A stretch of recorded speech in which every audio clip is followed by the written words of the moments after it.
अपना YouTube channel real music studio like subscribe और bell घंटी को दबाना ना भूलें। भाई बके दुख तनी बूझ गई बेटी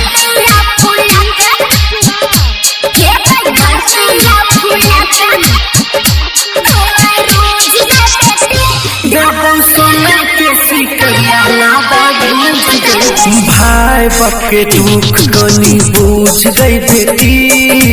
भाई बके दुख कनी बूझ गई बेटी आ देबो सोना के सिकरिया लाबा बूझ गई बेटी हाँ देबो सोना के सिकरिया लाबा बूझ गई बेटी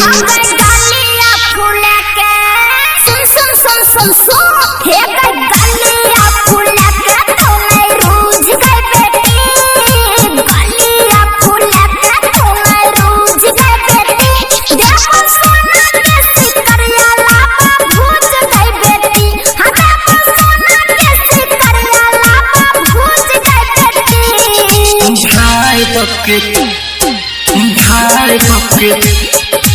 दुख कनी बूझ गई बेटी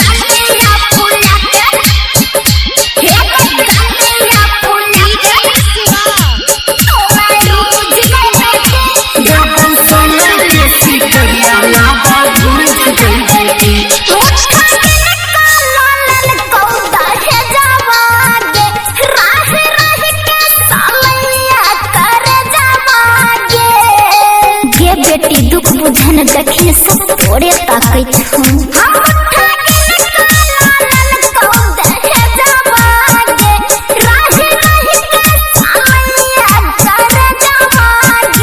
हे गई लॉकडाउन के कारण छियो लूज गई बेटी लॉकडाउन के कारण छियो लूज गई बेटी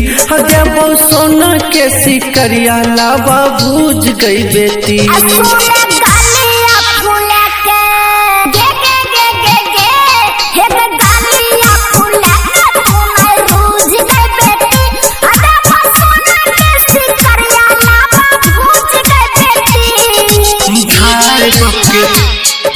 भाई बके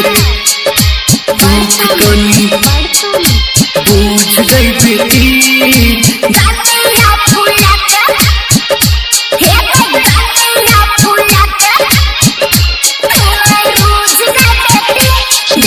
सोना के सिकरिया लाबा बूझ गई बेटी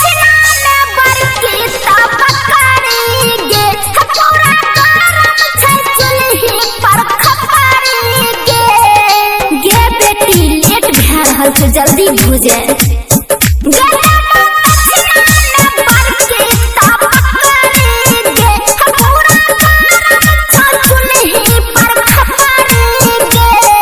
पशुपति राइटर कहो खुद गे बेटी राना शोभा कहो तोरा खुद गे बेटी देबो सोना के सिकरिया लाबा बूझ गई बेटी।